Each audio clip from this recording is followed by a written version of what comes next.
everyone, I'm again back with a new topic that is management, definitions and characteristics. ये class 12 का topic है और ये topic मैंने अभी तक डिस्कस थोड़ा बहुत किया है. Let's discuss it in detail today.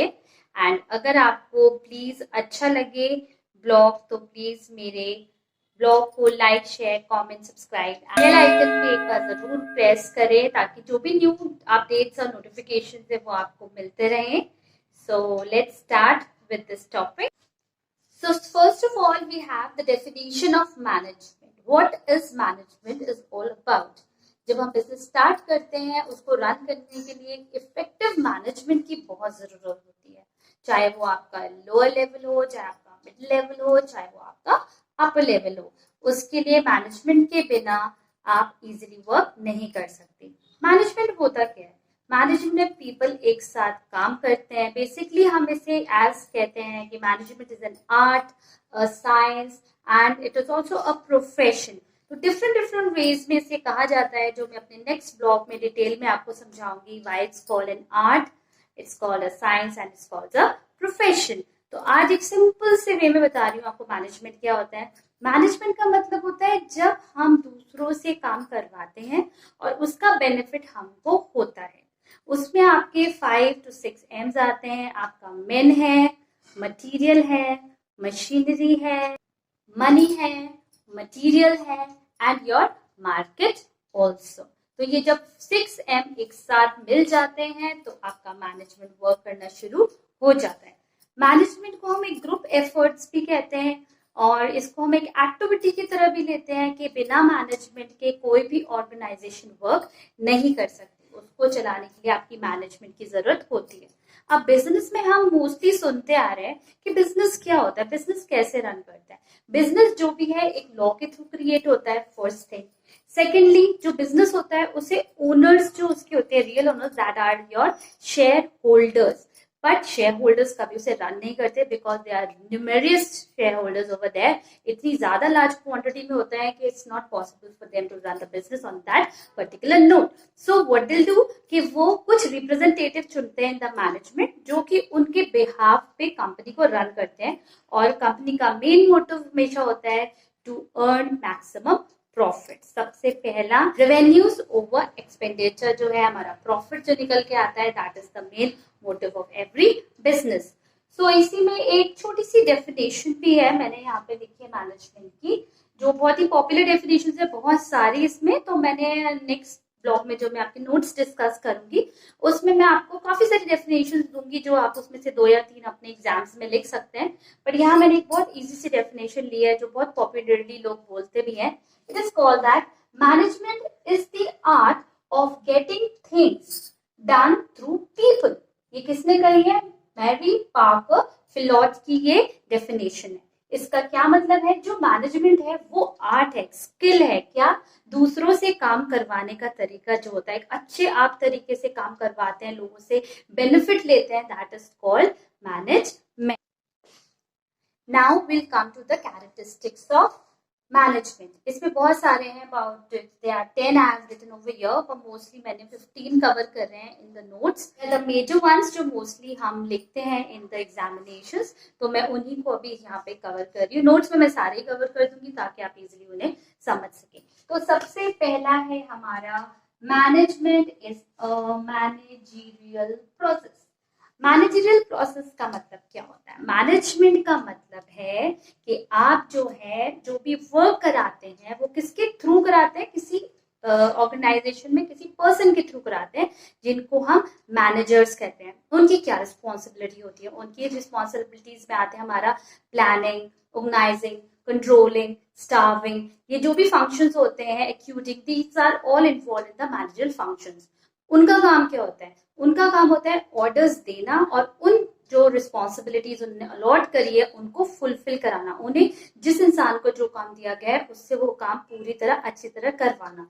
ये किसकी रिस्पॉन्सिबिलिटी है? Of the top level management, जहां पे हम मैनेजर्स की बात कर रहे हैं. नेक्स्ट हेडिंग है हमारा management is a social process. Social word आते ही आपको समझ आ चाहिए सोशल होता क्या है. सोशल का मतलब है जो भी हम वर्क करा रहे हैं हम किसी ह्यूमन बीइंग के थ्रू करा रहे हैं. मैनेजमेंट कभी भी अलोन वर्क नहीं कर सकता, उसमें बहुत सारे लोग चाहिए आपको वर्क करने के लिए। तो मैनेजमेंट में ह्यूमन फैक्टर जो है वो बहुत ही इम्पोर्टेंट फैक्टर प्ले करता है। ह्यूमंस की हेल्प के बिना मैनेजमेंट कभी रन नहीं कर सकता। सिंपल, आपको जो वर्क है वो जो दे रहे हैं वो भी ह्यूमन है और जिनसे करवा रहे हैं वो भी ह्यूमन है। So management is all about working. Computers की यहाँ बात नहीं हो रही है क्योंकि कंप्यूटर्स को भी वर्क करने के लिए यहाँ पे ह्यूमन एफर्ट्स लगते हैं। तो इसीलिए management is a social process because it work should be done with the help of humans, help of your subordinate, your cooperation of your subordinate। जो भी लोग आपके साथ वर्क कर रहे हैं उनकी सपोर्ट के बिना एक मैनेजमेंट वर्क नहीं कर सकता है। अगर आप बहुत अच्छे मैनेजर हैं बट आप अपने सबॉर्डिनेट से वर्क नहीं करवा पा रहे हैं तो आपका मैनेजमेंट वर्क नहीं करेगा। तो अच्छे से स्किलफुली उनसे वर्क कराना it's very important factor. Now next point है हमारा, management is action based. It is very important also. Management क्या है? अगर हम एक मेयर थॉट लेके प्लानिंग लेके चलते हैं कि नियर फ्यूचर में हम लोग इतना सेल्स कर लेंगे, इतना प्रॉफिट कमा लेंगे, बट हम एक्चुअली अगर वो अचीव नहीं कर पाते तो मैनेजमेंट का कोई वर्क करने का इफेक्टिवली कोई फायदा नहीं है। सो जितना भी वर्किंग होता है मैनेजमेंट में वो एक्शन बेस्ड होती है। जो भी आपने प्लानिंग करी है, एक टाइम लिमिट के लिए प्लान होता है, कौन उसमें वर्क करेगा, कितने लोग पार्टिसिपेट करेंगे, ये सब चीजें बहुत मैटर करती है मैनेजमेंट में। और वो टाइमली वर्क कंप्लीट अगर आप कर देते हैं तभी आप कह सकते हैं that the management is working effectively. इसका एक मेजर रीजन ये भी है कि जो शेयर होल्डर्स होते हैं वो भी पूरा वॉच रखते हैं। जो भी रिपोर्ट्स निकलती हैं बिजनेस की, हर साल बड़ी बड़ी ऑर्गेनाइजेशन अपनी रिपोर्ट्स दिखाती है कितना प्रॉफिटेबल है, क्या है, वो सारा का सारा शेयर होल्डर्स को पता होता है। तो उसमें मैनेजमेंट की एफिशिएंसी भी पता चलती है कि उन्होंने जो टारगेट सेट किए थे उन्होंने अचीव करे हैं कि नहीं। इसलिए बेसिकली एक पैसिव बेस नहीं है कि भाई कोई बात नहीं काम हो जाएगा, ऐसा नहीं होता है। एक्शन बेस्ड होता है, जो भी आपने वर्क लिया है उसे टाइमली आपको कंप्लीट भी करना है। Now we come to the fourth point, that is it is a group effort or you can say a group activity। Group activity क्यों कहा जाता है? ऑलरेडी हम स्टार्टिंग से अगर आपने नोटिस किया हो, मैं एक ही चीज बार बोल रही हूँ, सबको मिलके काम करना पड़ता है तभी मैनेजमेंट वर्क करता है।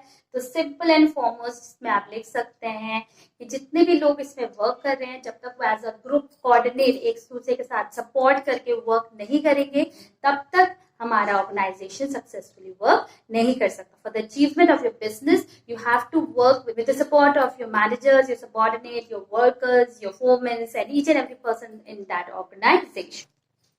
Now our fifth point is management is intangible. Intangible का मतलब होता है जो मैनेजमेंट है उसकी वर्किंग हम देख नहीं सकते। टैंजिबल मीन्स हम टच करके नहीं फील कर सकते या कोई वो एक फिजिकल अपीयरेंस नहीं है उसका, बट उसकी वर्किंग को हम महसूस कर सकते हैं। That is our management is working और नॉट। वो कब पता चलेगा? अगर हमारी जो वर्किंग है वो टाइमली कंप्लीट हो रहा है, काम जो भी है, कंपनी में प्रॉफिट्स हो रहे हैं, कंपनी सक्सेसफुली रन कर रही है और जितने भी उसके एम्प्लॉयज हैं they are very satisfied with the company. तो उससे हमें नजर आता है कि कंपनी अच्छे से वर्क कर रही है कि नहीं कर रही है। तो ये फैक्टर भी इंपॉर्टेंट है कि वो नजर नहीं आता और इन अदर सेंस कि हाँ कंपनी वर्क कर रही है, पर उसकी जब फाइनल रिपोर्ट्स आती हैं ईयरली उसमें हमें दिख जाता है that company is working successfully for the people और and benefit of the society. Now we'll come to the sixth heading, that is your it is aided not replaced by computers। Computers management का बहुत ही important factor है। Management का क्यों? हर field में आजकल computers use होते हैं। अगर आपने मेरे कंप्यूटर्स के मैंने एक दो ब्लॉग्स जो बनाए हैं अगर आपने देखे हो तो मैंने उसमें कंप्यूटर्स उसके कैरेक्टरिस्टिक्स डिस्कस करे थे। होपफुली अगर आपने देखा हो तो आपको पसंद आया होगा। तो सिंपल है, कंप्यूटर आजकल हर फील्ड में वर्क करता है, तो मैनेजमेंट में भी कंप्यूटर का एक बहुत इंपॉर्टेंट रोल है। बट उसका मतलब ये नहीं है कि मैनेजर्स जो वर्क कर रहे हैं उनका कोई रोल नहीं है, क्योंकि जो प्लानिंग है, जो ऑर्गेनाइजिंग है, उसका जो कंट्रोलिंग फैक्टर है वो एक ह्यूमन एफर्ट है, वो ह्यूमंस ही कर सकते हैं, वो कंप्यूटर्स नहीं कर सकता। बट ऑन द कॉन्ट्ररी हम ये भी नहीं कह सकते कंप्यूटर्स अच्छे से वर्क नहीं कर रहे हैं। कंप्यूटर्स की जरूरत नहीं है या फिर हमें मैनेजमेंट की जरूरत नहीं है, दोनों हैंड इन हैंड वर्क करते हैं। दोनों का साथ में वर्क करना बहुत जरूरी है, तभी एक ऑर्गेनाइजेशन वर्क करती है। बट हम ह्यूमन फैक्टर के साथ साथ कंप्यूटर के फैक्टर को उसमें से हटा नहीं सकते, बिकॉज वो एक बहुत इंपॉर्टेंट फैक्टर है in the management. Now we'll come to the 7th point, that is it is aimed at means management, it is aimed at coordinations of activity. Coordination का मतलब क्या होता है? एक साथ मिलके सब काम करवाना, लोगों से एक साथ मिलके काम करना, एक दूसरे के सपोर्ट के साथ काम करना।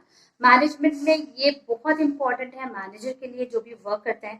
पहली चीज उसमें एटीट्यूड फैक्टर नहीं होना चाहिए ज्यादा, बिकॉज अगर आप में एटीट्यूड ज्यादा है तो आप लोगों से उतनी अच्छी तरह काम नहीं करवा सकते। इसीलिए आपके अंदर एटीट्यूड कम होना चाहिए, आपके अंदर एक स्किल होना चाहिए लोगों से बातचीत करके उनके जो भी ग्रीवेंसेस हैं, जो भी उनकी परेशानियां हैं, उनको सॉर्ट आउट करें और उनके साथ मिलके काम करें, क्योंकि जब साथ मिलके काम किया जाता है तो वो बहुत ही बेनिफिट देता है ऑर्गेनाइजेशन को। तो इस फैक्टर में है एक हार्मोनियस रिलेशनशिप, मतलब एक अच्छे से ऑर्गेनाइजेशन को वर्क करने के लिए यूनिटी, एक दूसरे के साथ मिलके वर्क करेंगे तभी हमारा ऑर्गेनाइजेशन अच्छे से वर्क करेगा। Now we come to the 8th point, that is management is innovative. Innovative मतलब changes, dynamic world है, रोज बहुत सारे चेंजेस हो रहे हैं सोसाइटीज में, गवर्नमेंट की पॉलिसीज में, कस्टमर्स के टेस्ट में। सो इस डायनेमिक वर्ल्ड में अपने बिजनेस को रन कराने के लिए बिजनेस को बहुत ही इनोवेटिव होना बहुत जरूरी है। नई नई टेक्नोलॉजीज, नए नए टेक्निक्स, नए नए स्किल्स आप यूज कर सकते हैं अपने ऑर्गेनाइजेशन को वर्क कराने के लिए। अब क्या होता है, एक मैनेजर वर्क कर रहा है, आफ्टर उसका टेन्योर कंप्लीट हुआ तो वो दूसरा मैनेजर उसकी जगह आ जाता है। जब एक दूसरा मैनेजर आएगा तो आप ये एक्सपेक्ट नहीं कर सकते कि वो भी वही चीजें करेगा जो पहला मैनेजर कर रहा था। तो हर इंसान अपने अंदर एक डिफरेंट सॉर्ट ऑफ डायनेमिक लगता है कि उसे पता है कि उसे किस तरह से वर्क करना है। तो उस चीज को भी मैनेजमेंट को ध्यान में रखना पड़ता है कि हर इंसान का एक अपना तरीका है वर्क करने का, और वो तरीका मैनेजमेंट को कितना बेनिफिट पहुंचाता है ये चीज हम देख सकते हैं with the help of this factor. Now we come to the 9th point, that is management is different from ownership. Ownership का मतलब क्या है? जो मैनेजर्स है, मैंने आपको पहले बताया, वो कंपनी के ओनर्स नहीं है, वो रिप्रेजेंटेटिव्स है। Representatives means share holders are the real owners of the company. जो शेयर्स लॉट्स में खरीदते हैं वही होते हैं असली ओनर्स। मैनेजर्स को वही सिलेक्ट करते हैं, एक पैनल को सिलेक्ट किया जाता है जो कि वर्क करता है। तो जो मैनेजमेंट और जो हमारी कंपनीज का ओनरशिप है वो बिल्कुल डिफरेंट है। ओनर्स का काम अलग है और मैनेजमेंट का काम बिल्कुल अलग है। जो मैनेजमेंट का काम है उसके लिए उन्हें फीस दी जाती है, और जो ओनर्स का काम है उसके लिए उन्हें प्रॉफिट में शेयरिंग दी जाती है। पर दोनों को साथ में वर्क करना बहुत जरूरी है, क्योंकि सेलेक्ट कौन कर रहा है? ओनर्स कर रहे हैं, और उसके लिए काम कौन कर रहा है? मैनेजमेंट कर रहा है। तो दोनों को हैंड इन हैंड चलना बहुत ज्यादा जरूरी हो जाता है in the working of the organisation. Now will come to the last heading of this topic, that is management aims at achieving predetermined objectives. Management का क्या काम है? जितने भी ऑब्जेक्टिव्स हमने पहले से सोच के रखे, प्री डिटरमाइंड, जो हमने सोच के रखा है कि हम ऐसा ऐसा ऐसा करेंगे। अब जैसे आप कुछ भी नया स्टार्ट करते हैं तो आप पहले प्लान कर लेते हैं माइंड में कि मैं इस तरह से वर्क करूंगा तो मुझे उससे फायदा होगा। तो ऐसे ऑर्गेनाइजेशन भी पहले से सोच के चलती है कि मैं इस तरह से वर्क करूंगी तो मुझे बेनिफिट मिलेगा। तो वो जो गोल्स हैं उनको अचीव करने के लिए मैनेजमेंट बहुत वर्क हार्ड करती है, क्योंकि मैंने आपको ऑलरेडी कहा, डायनामिक वर्ल्ड है, चेंजिंग वर्ल्ड है, लोगों की चॉइसेस बहुत जल्दी जल्दी चेंज आते हैं। तो उन सब चीजों को मैचअप करने के लिए ऑर्गेनाइजेशन को बहुत हार्ड वर्क करना पड़ता है, और वो हार्ड वर्क वो तभी कर सकती है जब उसके साथ लोग मिलके उसके साथ काम करते हैं। सो आज हमने मैनेजमेंट का टॉपिक डिस्कस किया है with their characteristics. Next blog में मैं आपको इसके नोट्स डिस्कस करूंगी, जैसे मैं रेगुलरली करती हूँ, सब टॉपिक्स के नोट्स आपको देती हूँ। इजी वे में मैंने लिखे हैं ताकि आप लोग इजीली उन्हें समझ सके। साथ ही साथ मैं एक्सप्लेन दोबारा से एक बार कर दूंगी, it's become easy for you also. And please if you like it, please do like, share, subscribe and comment also please. मैंने आपको बहुत बार बोला है, आपके comments are like a motivational force for me, मुझे और अच्छा करने के लिए वो एक मोटिवेशन देते हैं। So please everyone keep supporting, keep watching, and thank you so much for watching. Bye bye. Take care. See ya.